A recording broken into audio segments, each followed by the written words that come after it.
Em dezembro de 1937, a Disney lançou Branca de Neve e os Sete Anões, sua primeira animação longa-metragem colorida, e o início de uma paixão do público pelas princesas da Disney. Vocês pediram e titia atendeu, então estamos nós aqui reunidos hoje para analisar as referências históricas nos trajes das princesas da Disney, começando pela Branca de Neve. Meu nome é Pauline Kisler, eu sou historiadora da indumentária e recriadora histórica, você está no canal da Modista do Desterro.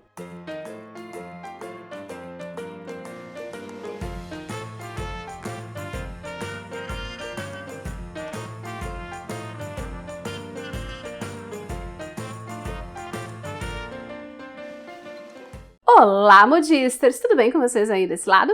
Se você está caindo de paraquedas aqui, seja muito bem-vindo! Nesse canal, nós contamos uma história das pessoas através das roupas que elas vestiram em outras épocas. E falamos muito sobre como estudar a história da moda é muito mais do que decorar as roupinhas bonitas que as pessoas tinham em outras épocas. Esse vídeo é o primeiro de uma série inteira na qual nós vamos analisar as possíveis referências históricas que entraram na criação dos trajes das princesas da Disney. Ou talvez eu só quisesse uma desculpa para falar de vestido bonito de princesa. Então já senta o seu dedinho neste botão de like, se inscreve aqui no canal, ativa as notificações e vem comigo para a gente começar a desbravar as referências históricas no traje da Branca de Neve. Branca de Neve é um conto publicado pelos famosos irmãos Grimm, resultado de muitos anos em que eles passaram recolhendo histórias da tradição oral na região do que hoje a gente chama de Alemanha. E embora a publicação do conto seja de 1812, ele possivelmente é mais antigo e tem vários elementos que remetem a contos de 300 ou 400 anos antes e até a outras regiões da Europa, como a atual Itália. E o que explica isso são duas coisas em especial. Primeiro, as rotas de comércio e as estradas que ligavam as cidades onde aconteciam grandes mercados e feiras. E segundo, o fato de que onde as pessoas se encontram, elas conversam, trocam informações e contam histórias. E desde o século XIX, a Branca de Neve é um dos personagens mais famosos e populares dos contos de fada. Tanto que teve gente durante o século XIX que dedicou a sua vida e a carreira a provar o quanto a história do conto de fadas da Branca de Neve possivelmente seria baseada em fatos e em personagens reais. Uma delas seria a da condessa Margareta von Waldeck, nascida em 1533. Em 1545, ela foi mandada para morar com um tio pelo lado materno, e a viagem aconteceu cruzando uma região conhecida como Sete Colinas. E mais tarde, Margareta foi enviada para Bruxelas, onde destruiu corações e terminou morrendo em circunstâncias misteriosas que envolvem uma suspeita de envenenamento. E uma das ligações mais exploradas entre Margareta e a Branca de Neve é o fato de que a família da condessa era uma conhecida proprietária de minas de cobre que eram operadas por mão de obra infantil. E esta seria a suposta origem dos anões na história. De uma forma geral, os estudiosos acadêmicos sobre contos de fada não dão crédito nenhum a essa teoria da Margareta von Waldeck. Mas essa teoria circulou com muita força no final do século XIX, se tornou bastante popular, e é muito possível que sim, ela tenha tido uma influência significativa na aparência que a gente conhece da Branca de Neve da Disney. Antes da versão da Disney, as imagens da Branca de Neve eram as ilustrações que acompanhavam os livros infantis. E em muitas delas, como essa que você está vendo na tela, e que foram publicadas em 1905, a gente vê muita referência a trajes medievais.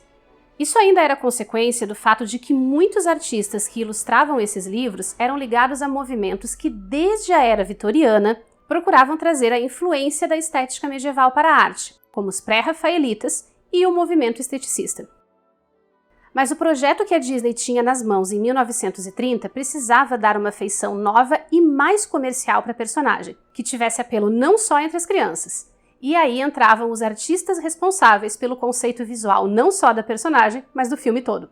E dá para encontrar na internet as imagens originais que mostram pra gente qual era a ideia inicial que a equipe de arte tinha para a carinha da Branca de Neve. Um dos primeiros rascunhos trazia a ideia de um vestido amarelo com estrelas, que mais tarde se transformou no formato de vestido que a gente conhece, mas que originalmente era para ser em tons de laranja dourado com tons pastéis, até ela ganhar um corpete azul com saia amarela, já num ponto mais avançado do planejamento, e chegar à versão final com capa e detalhes vermelhos, que aparece no filme e é a mais conhecida.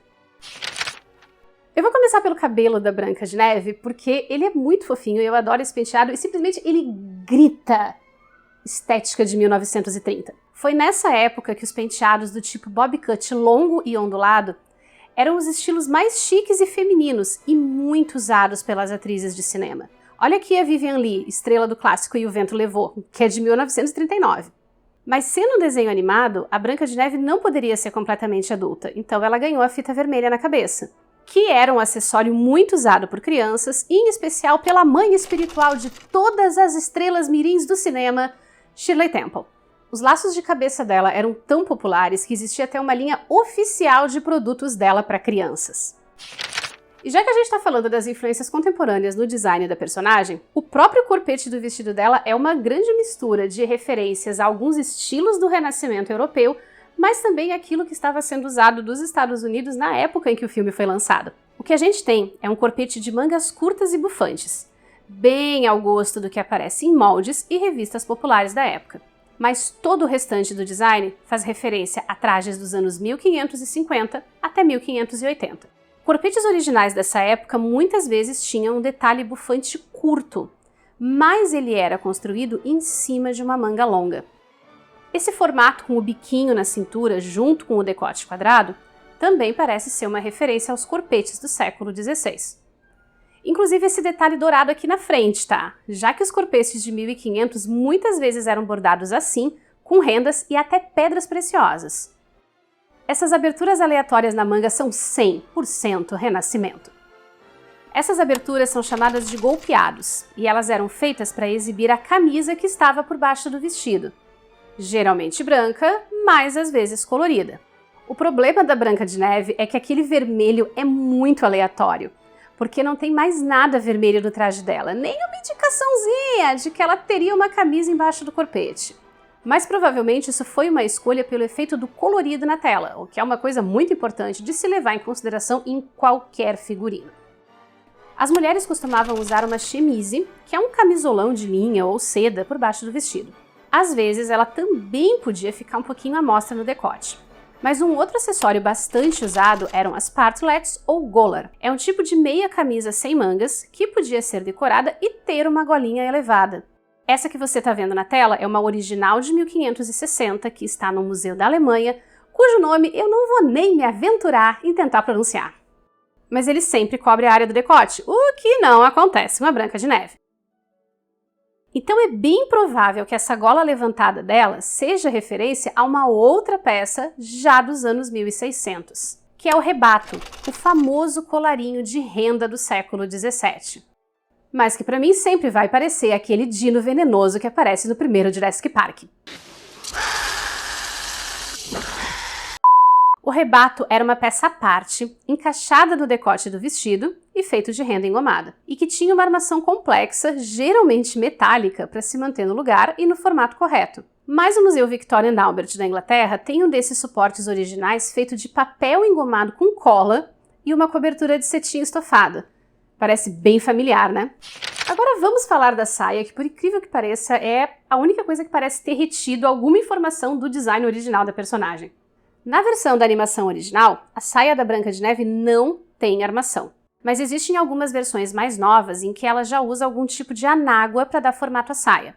E isso pode ser uma influência das princesas que vieram depois e ajudaram a formar essa imagem do vestido típico de princesa. Porém, esse formato mais caidinho da original é uma outra referência maravilhosa e muito bem pensada aos trajes do século XVI. Enquanto na Espanha, Inglaterra e França, as saias da época já estavam usando uma armação chamada de merinaque ou verdugado, a gente não encontra isso nos trajes italianos e em boa parte dos alemães na mesma época.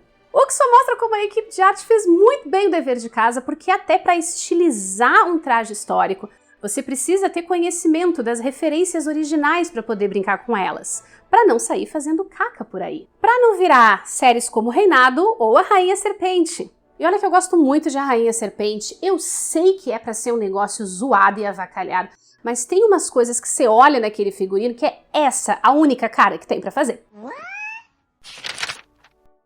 Por último, porém não menos importante, temos o sapatinho da nossa princesa, que tem basicamente as mesmas linhas gerais dos sapatos que dominaram a década de 1930. A Branca de Neve passa a maior parte do tempo toda princesinha, trabalhada no seu vestido e até limpa a casa dos anões usando ele. Mas a gente não pode esquecer da versão pobre menina injustiçada, que também tem lá suas referências históricas que merecem ser olhadas com carinho. O que ela usa parece ser uma referência ao kirtle renascentista, um tipo de vestido com corpete ajustado que era usado principalmente nas atuais Alemanha, Itália e parte da Inglaterra.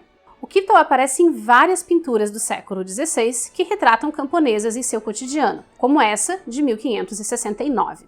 Mas o kirtle era um vestido longo, geralmente usado com um avental. Só que a Branca de Neve, na skin cinza de poeira, parece estar usando uma saia por cima. O corpete também não tem as amarrações na frente. E a galera do cosplay que lute para descobrir como é que entra e sai desse vestido. Um outro detalhe de ouro são os tamanquinhos de madeira, que era uma coisa muito comum entre os trabalhadores de forma geral, porque eles protegiam os pés da umidade e da sujeira, e embora talvez não fosse lá a coisa mais confortável do mundo.